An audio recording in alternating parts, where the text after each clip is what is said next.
Assalamualaikum warahmatullahi wabarakatuh. Perkenalkan, nama saya Gede Sukmasdi Harisnata, mahasiswa MMT ITS Surabaya.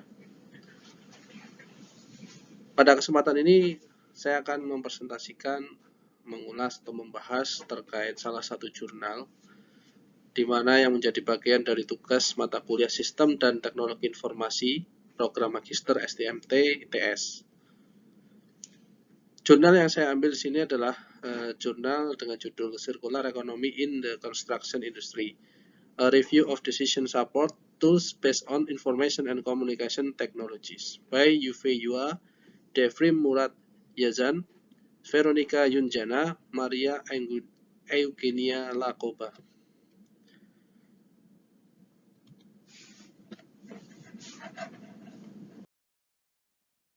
Berikut ini permasalahan, tujuan, kontribusi, dan keterkaitan dengan topik perencanaan, pengelolaan, atau evaluasi sistem informasi pada artikel tersebut. Permasalahannya adalah terkait adanya circular economy, di mana saat ini memang circular economy ini mendapat perhatian khusus ya, yang meningkat terutama dari akademisi, pelaku industri, dan pembuat kebijakan. Di mana circular economy ini bukan hanya untuk mengurangi dampak negatif lingkungan ya dari ekonomi linier, di mana ekonomi linier ini prinsipnya adalah gimana itu membuat, kemudian digunakan, setelah itu dibuang.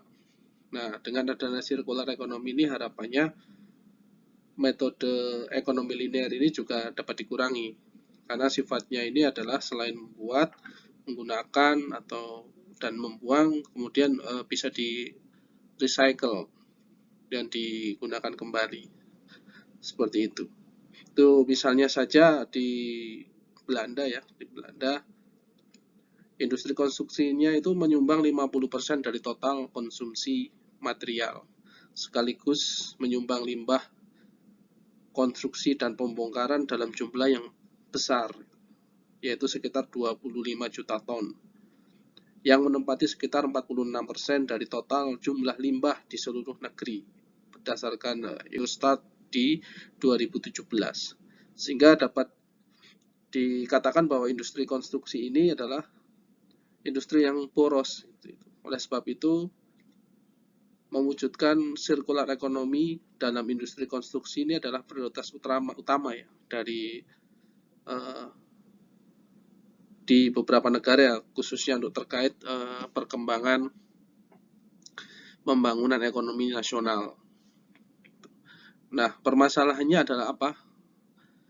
Dalam jurnal tersebut disebutkan bahwa industri konstruksi ini memainkan peran penting dalam transisi circular economy atau CE, karena intensitas sumber dayanya yang tadi signifikan tersebut.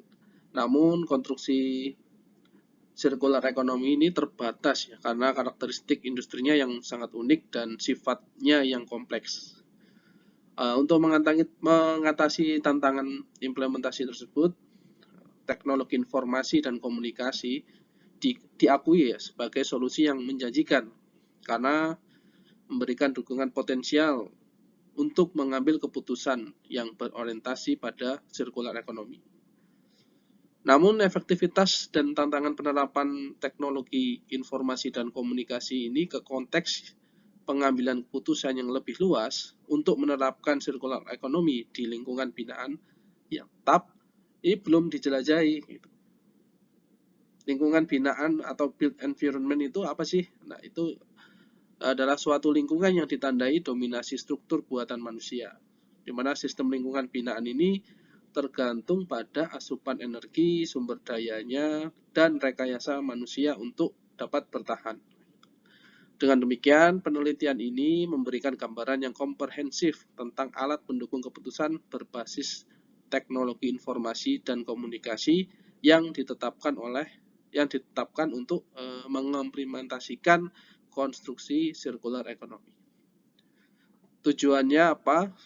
Yang dari studi yang dilakukan di jurnal ini, tujuannya adalah yang pertama untuk memahami state of the art dari alat pendukung keputusan berbasis teknologi informasi dan komunikasi mengenai indikasi prinsip circular economy, aspek kontribusi, dukungan fungsional, karakteristik teknis, dan konfigurasi pemangku kepentingan.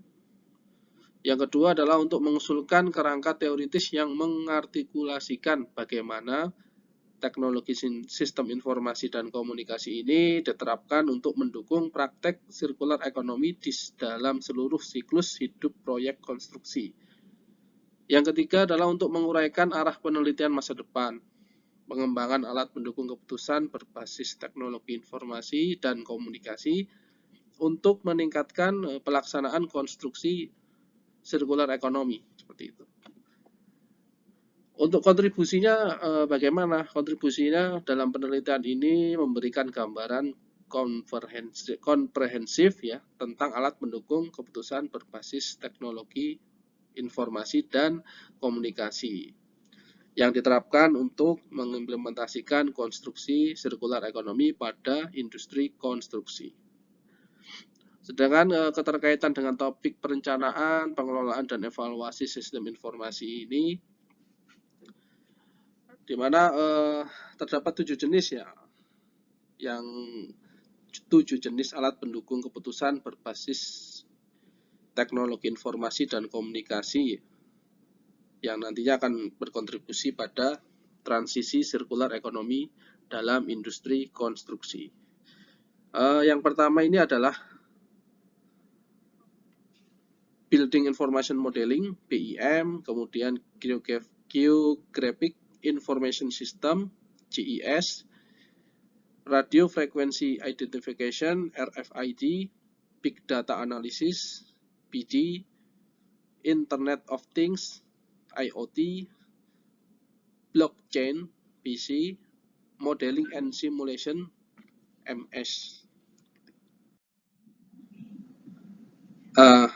Jadi seperti itu ya, Bapak-Bapak, ada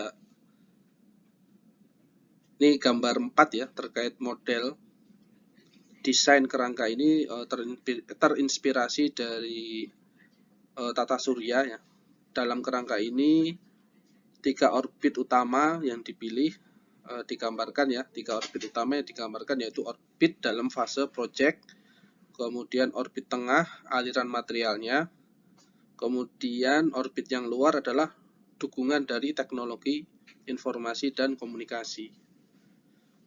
Berdasarkan fase siklus hidup yang ditandai di orbit yang dalam, kegiatan konstruksi dan pembongkaran dihubungkan oleh aliran material yang berwarna abu-abu searah jarum jam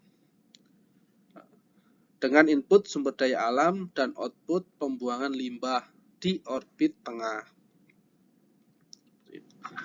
Untuk memfasilitasi kegiatan ini menuju transisi circular economy, solusi berbasis teknologi informasi dan komunikasi yang ditinjau digambarkan dalam orbit luar yang berwarna hijau, digambarkan dalam arah berlawanan arah jarum jam untuk menunjukkan niat mempertahankan nilai material dengan dukungan teknologi informasi dan komunikasi. Sedemikian rupa, gesekan antara konsumsi material dan pemulihan menjadi eksplisit. 3 suborbit didefinisikan di orbit luar. Semakin gelap warna hijau, semakin umum kemungkinan teknologi itu digunakan. Selain itu juga memberikan indikasi tingkat integrasi antara alat pendukung yang berbeda. Dengan demikian, bentuk integrasi yang ada antara dua teknologi ditunjukkan dengan menempatkan item yang sesuai pada orbit yang sama dengan warna yang sama. Misalnya, integrasi antara BIM dan MS adalah sistem pendukung circular economy yang paling umum disebutkan dalam literatur selama fase desain. Oleh karena itu, BIM dan MS ditempatkan di orbit luar berwarna hijau tua dan menutupi sebagian besar fase ini. Jadi itu ya model yang digunakan oleh penelitian dari jurnal ini Jadi ada kesiapan dan efektivitas alat pendukungnya, kemudian ada model desain kerangka ini seperti tata surya yang sudah saya jelaskan sebelumnya. Kemudian yang untuk hasil pembahasan dan kesimpulannya, jadi singkatnya bisa kita simpulkan ya dari model yang saya jelaskan tadi. Singkatnya adalah gambaran yang komprehensif dari alat pendukung keputusan berbasis teknologi informasi dan komunikasi yang disajikan tadi ya di tabel 1 dan gambar 3. Banyak variasi yang diamati mengenai fokus fungsional dan kesiapan teknologi alat ini. Portofolio pengambilan keputusan berbasis teknologi informasi dan komunikasi saat ini yang digunakan di sektor konstruksi secara mencolok ini terdiri dari teknologi BIM, GIS, RFID, dan MS. Jadi empat alat teknologi informasi dan komunikasi ini yang memang banyak digunakan ya untuk sektor konstruksi, industri konstruksi. Bagaimana jika dibandingkan dengan teknologi yang lebih matang saat ini ya, ada IoT, BD, dan BC yang dianggap sebagai solusi yang menjanjikan, tetapi ternyata belum diadopsi ya secara luas oleh pelaku industri. Hal ini dapat diakibatkan dari ada dua ya. Industri konstruksi ini tidak memiliki infrastruktur teknologi informasi dan komunikasi yang kuat untuk mengakomodasi teknologi yang muncul. Misalnya database yang kompatibel dan handal, mereka belum punya seperti itu. Sehingga industri konstruksi ini belum punya ya, belum cukup kuat ya. Kemudian yang kedua adalah pemangku kepentingan konstruksi cenderung konservatif sejauh menyangkut adopsi dan difusi inovasi teknologi informasi dan komunikasi. Dan lebih memilih untuk tetap pada rutinitas yang ada karena keahlian teknologi tinggi tidak mencukupi dan hukuman untuk kegagalan pengiriman proyek signifikan ini menantang seperti itu. Namun demikian, momentum inovasi teknologi interdisipliner untuk implementasi sirkular ekonomi konstruksi saat ini sudah terus berkembang. Baik, demikian yang dapat saya sampaikan terkait penjelasan terkait jurnal yang tadi saya bahas. Semoga bermanfaat. Terima kasih. Assalamualaikum warahmatullahi wabarakatuh.